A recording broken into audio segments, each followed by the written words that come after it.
What is up, everyone? I have finally done it. I know a load of you will be so pleased that I have finally purchased an AV receiver after all of these years of putting off the purchase. And let's be realistic here, I've needed one for a long time. I've been putting up with all sorts of adapters, splitters, switches, and just a really awful janky setup.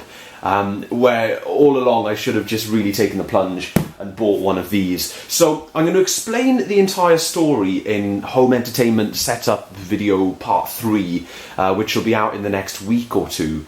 But just to cut a really long story short, to make the unboxing a little bit more relevant, I was getting problems with my home theatre in a box system, and because that is such a sort of closed non-integratable system with everything done in one box, as soon as one thing started failing, it kind of dragged the whole setup down. So the purchase of the active subwoofer it did sort of hint towards what was coming, and a couple of people guessed. But yeah, here it is in front of me, an AV receiver. So we'll go over more of that story in part 3, as I was saying. But let's get on to this video, which is a full unboxing and first look. So not only are we going to be taking it out of the box, we're going to be taking a look around the entire receiver, and I'm going to try and talk about as many specifications as I remember. And the reason why I've gone for this one, I'm going to talk about the input output and the features and stuff as much as I can remember anyway, because there's so much to remember with an AV receiver. You know, it's a crazy piece of kit that can do so much. So today I will be unboxing the Onkyo, I've already forgotten the model number.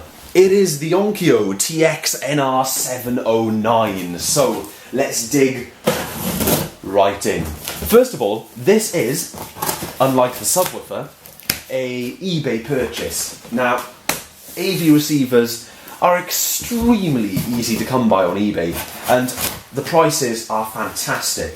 Now this is not really an old model. This model is a few years old. However, hang on. Oh, that must be the bottom of the unit. Okay, I was going to say I ordered the black one, not a silver one. Yeah, this model is a few years old, but it is about quarter of the brand new price. This was about a £900 receiver when it was new, and I paid about a quarter of that, or less than a quarter. Yeah, much less than a quarter. So I've got a tremendous deal on this, and before anybody comments about the failing HDMI boards in these, because when these came out, there was a tendency for the HDMI interface to fail, along with, I think, the DTS chip would fail or something like that. But this one has been fully refurbished by Onkyo, and it's had the brand new revised HDMI board, which Onkyo were offering for free. It was just a bit of a pain because the process would take so long for people to get their receivers fixed, so that's why lots of people decided to ditch their receiver as opposed to getting the repair done, because apparently there was a waiting list of about 2 months at one point. Anyway, it comes with a kettle lead, of course, which is nice, and here it is, plain and simple, just the receiver, and I did get the remote as well, which we'll look at in a second, but let's take it out of the box. Man, it is heavy. Certainly way more substantial than anything I've ever had before. What else have we got in here? I believe this is the calibration microphone, which is cool. And that should be everything. So let's get this box out of the way. Okay, let's bring the big guy into the frame and take off the plastic. Now, the particular seller that I bought this from wasn't a random seller that just, was selling their old receiver. It was from an eBay seller that sells a lot of receivers. So I bought this at a buy it now. I didn't get like a tremendously bargainous price, but the thing is, I wasn't waiting around, and I had such a unique list of things that I wanted in my receiver that I kind of had to take my pick of what was there. But the 709 was one of 2 models that I really wanted, so I was so glad to find it. As I say, serviced by Onkyo with a revised HDMI board, so I should be good to go, and this should last me for years and years as long as everything works out okay. So there's the receiver, but what we'll do is we'll take a look at the 2 things that came with it first of all. before we dive into chatting about the receiver. So here is the little pyramid style Odyssey calibration mic, which is quite a nice piece of kit. It's got a tripod mount on the bottom, and you put this in your ideal listening position, and it's obviously an omnidirectional mic with just a mono little jack on the end. Quite a lightweight piece of kit, but will certainly do the job fine of calibration, so that's really nice. And along with the microphone, I got the remote. It's amazing how many receivers are sold on eBay without the remote, and I saw people bidding on them, and they would end for X amount lower than one that came with a remote. But then if you look up the price of remotes, they could easily be 20, 30 quid for certain models of receivers. So I thought it was much easier to find one that came with a remote. Here is the remote. So yeah, wow. This is a quality piece of AV equipment, so it's got a quality remote. It's got a bit of a glossy surface on the top, which I'm not a massive fan of, but the remote is very large and it's got a lot of buttons on it. It's nice because it's got a few dedicated buttons here for certain inputs and things. It's also got what looks to be quite a few little handy... I've never had an AV receiver before, folks, so I don't know how much hands-on control you get on the remote, but man, there's a lot of buttons on this thing, which is fantastic. So I'm looking forward to learning how to figure all this stuff out and use it. But there we go, that's the remote. We are really much more interested in taking a look at the amplifier itself. So here it is up on the desk where we can take a closer look at it. I've got the webpage open behind because there is no hope in hell that I'll ever remember all of these specs. So what I'll do is I'll put a link to this receiver on the Onkyo site down in the video description, and you guys can check it out because it's got a full list of the specs and some of the features are just really cool. But I'll chat about a few of the main ones just as a little introduction before we take a look around the unit. So this is a 7.2 channel network AV receiver. That's the title of the receiver. So it's a network receiver. It has various apps and network integration things, so it's got Spotify and things like that. I'm really not sure if I'm going to use it. I'll hook it up to the network to see what it can do and to see if it's got any firmware updates or anything, because I believe the firmware is updatable over the network. It hasn't got Wi-Fi, but it's got Ethernet. So that's pretty cool. One thing that it's missing in terms of network functionality is Apple AirPlay, although it does support iOS devices via USB, which is quite cool. But obviously if you've got an Apple TV or whatever, you wouldn't really need or want AirPlay in your receiver anyway. The GUI is meant to be very nice on this system, but of course nowhere near as nice as what an Apple TV or a device like that could offer. So I don't really mind about the lack of AirPlay functionality at all. It's got Spotify and things like that. So yeah, 7.2 channels. It supports 2 subwoofers, which is cool. Something that doesn't really interest me in the slightest. I will probably never own a house big enough that can benefit from the use of 2 subwoofers.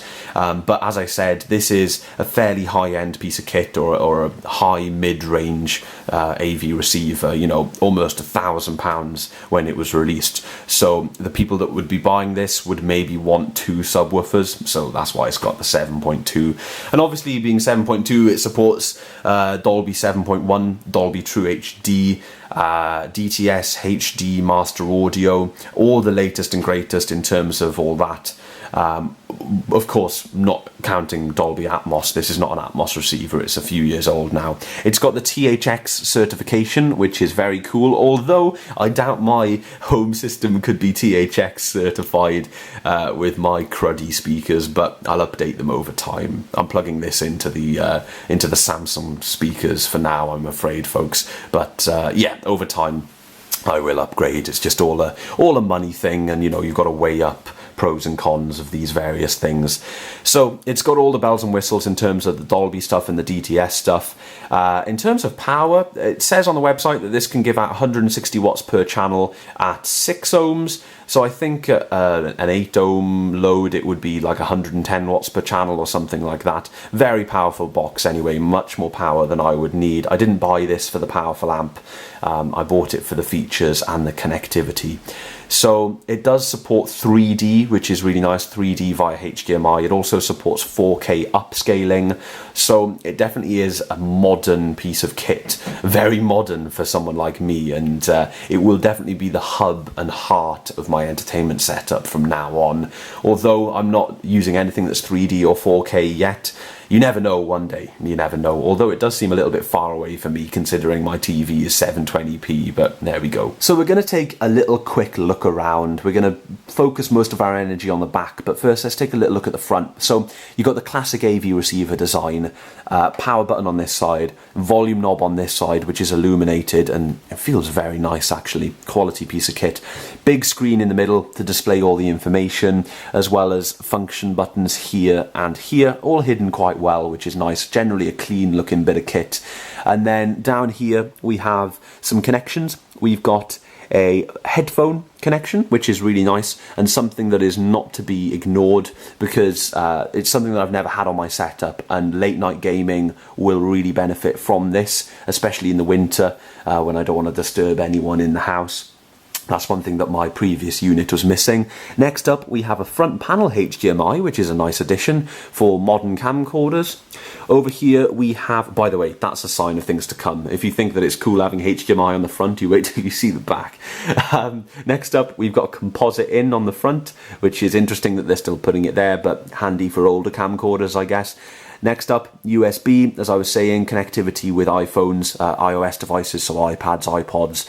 Not 100% sure what else the USB port. Oh, it can stream off data from USB drives and hard drives, flash drives, that sort of thing. And there is quite a long list of both audio and video file types that the receiver understands, which is really nice. I do have a pen drive full of nice, full quality Dolby tests and things like that, so we'll be fiddling around with those quite a bit in part 3. Part 3 is going to be really juicy, by the way, folks. And yeah, next up we have, of course, the input for the setup mic. And that is it for the front. Let's turn it round and take a look at where all the magic happens. That's right, folks. Look at the connectivity on this beast. We are going to go through the connectors, and I'm going to talk about most of them and why they all added up to something that is ideal for me. But just take that in for a second. Look at that for connectivity. Everything you could want and more, which is brilliant. So let's take a look left to right, or sort of top to bottom, or whatever, at all of the connectivity that this AV receiver has. So starting right at the top, of course, we have Ethernet, which is used for the functionality that I was talking about in regard to the networking capabilities of this receiver, which is cool. So as I said, I'll be hooking it up, and we will give that a go, see what it can do. Next up, we have, get ready for this, folks, 1, 2, 3, 4, 5, 6, 7 HDMI inputs, which is wild. It's 8 including the one on the front, so that has set me up for one heck of a long time, and it means that I can finally ditch HDMI splitters, because they are the bane of my existence, and I really do not enjoy using any of the 3 that I have purchased in my lifetime. So finally, 7 inputs on the back, which is ideal for us. You know, at absolute max, we're talking Jess's Xbox 360, my Wii U, Blu-ray player, maybe the Nintendo NX when it comes out, Apple TV at a push, and can't even think of anything else. So, you know, there's so many options back here, which is incredible. I'm so excited about that. Next up, we have 2 HDMI outputs, which is ideal. One for the TV and one for the upcoming projector, which I will be putting into my entertainment setup sometime this winter.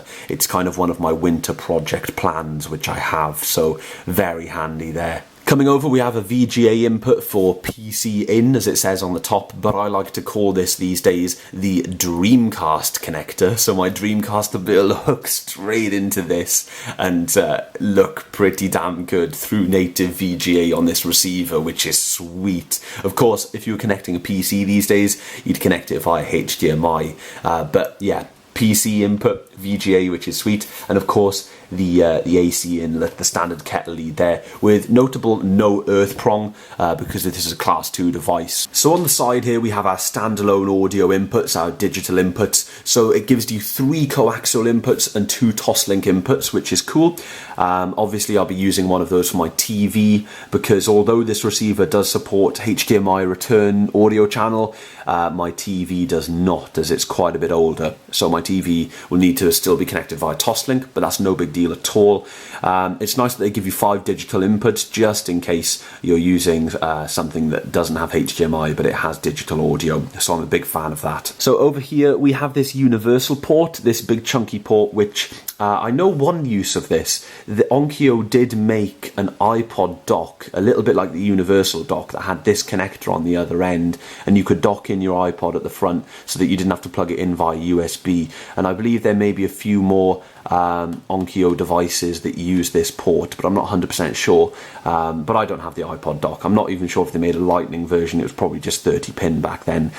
We have RS-232, which is quite commonplace on these sorts of receivers, as well as a little remote control input here, which is maybe for IR repeating, I think.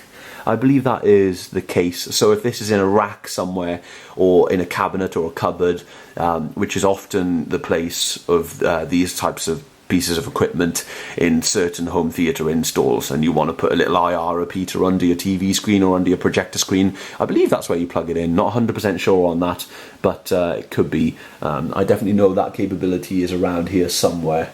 So here we have the lovely feature-rich analog input and output section, which is a big reason why I went for this receiver.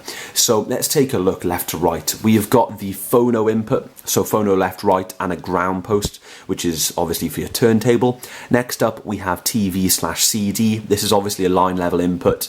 This has a preamp in it, for phono preamp for turntables, but this one is line level for your CD player or your television if it does not have a Toslink output.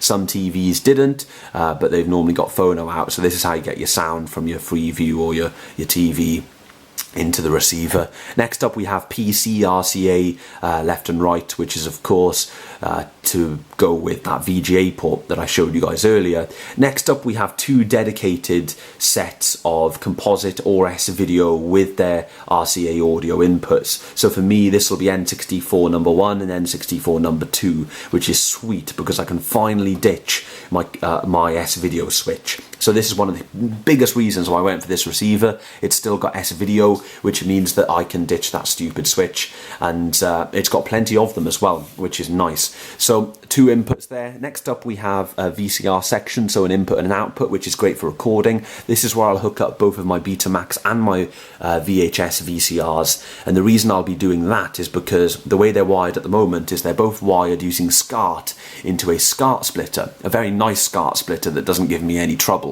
So I'll run a single composite cable from the output of that SCART splitter into this input here, which will be absolutely fine. Then I can run a return if I ever wanted to back into the SCART splitter for recording, if I ever wanted to do that, or directly into the VCRs. So that is very nice, and of course they give you monitor output via S video and composite as well, which is very handy. Even though the only output that supports the full functionality of this receiver in terms of the on-screen GUI and everything like that is the HDMI output, that is the native output, it still outputs via these older connections as well, which will be handy in a pinch, you know, troubleshooting or whatever, so I quite like that. So moving over into the very sort of colourful section of this receiver, we've got 2 component inputs and a component output. Very handy. As you guys know, I have a PlayStation 2 connected via component in my setup. I believe these can be assigned to use audio from the digital inputs, so I'll take digital audio out the back of the PlayStation 2 and pop that into the receiver as well. I believe there's Toslink on the PS2, but I could be wrong. Either way, next up we have dedicated 5.1 inputs, which is a gorgeous feature. 1, 2, 3, 4, 5.1 inputs for old school DVD players that have all of the inputs on separate phonos. This could be handy for hooking up a PC, for instance, that has the jacks on the motherboard, that you can easily get cables that have 3.5mm to phono and all the splits, so you can get your 5.1 audio from a PC motherboard. So that is really quite handy there if you don't have any digital surround outputs on whatever device you're using. Next up we have a similar affair, but this is the output section, so the pre-output. This is something that you see see on a lot of high-end receivers, because sometimes in people's setups they'll use the AV receiver as a receiver and a processor, but they won't use the amplifier portion. So they'll take their, in this case, 7.2 channels. So these are the subs. They'll take their 7 satellite channels and pump them into different amplifiers for amplification, but in my case obviously I'll be using the built-in amps. So here's the subwoofer outputs. There's the primary one, there's the secondary one for the 0.2, and they're of course pre-outs as well. There is no option for using passive subwoofers on AV receivers, which is opposite to what it's like to get a home theater in a box kit. So that is one thing that was stopping me getting an AV receiver, but as you guys know, I now have a powered subwoofer, so that is not a problem whatsoever. Up here we have IR in, which may be the infrared repeating thing I was talking about earlier. I'm not 100% sure on that, or it could be IR in for zone 2. This is a zone 2 trigger, although I don't know if that would have IR in, but yeah, whatever. There's a couple of IR ins and some zone 2 control here. Talking of zone 2, there is the pre-out for zone 2. If you want to route music to your second zone, which is normally a different room in your house or whatever, but you don't want to amplify it with this receiver, you can take a pre-out for zone 2 here. And the last connectors before we get to the amplifier connectors are these antenna connections over here for the radio. Just as a little bit of a correction to what I said earlier, the inputs, the dedicated inputs here, I've just noticed are actually 7.1 dedicated inputs. I can't remember what I said earlier, but there's the 0.1, there's the sub, but here we have the front connectors. They blended into these ones, so I didn't realize, but there's the front. And as you guys can see, you've got surround and surround back. So full 7.1 discrete dedicated channel input, which is really handy, again, for that PC thing I was telling you about, or anything where you want to get dedicated channels into this thing, you know, with no digital processing or whatever. So yeah, that's pretty cool. So that is all of the input and output on the back of this thing, apart from the speaker connectors. And the reason that I'm doing this handheld is because the speaker connections are a little confusing, so bear with me for a second here, folks,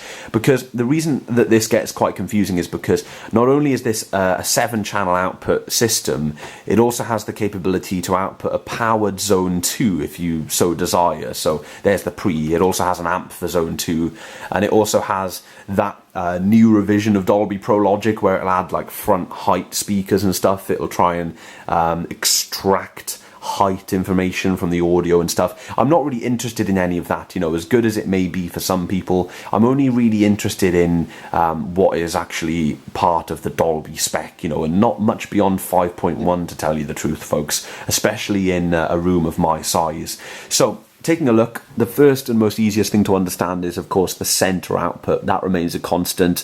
That is where you plug in your center channel. And then we kind of go in a little bit of a bizarre order here.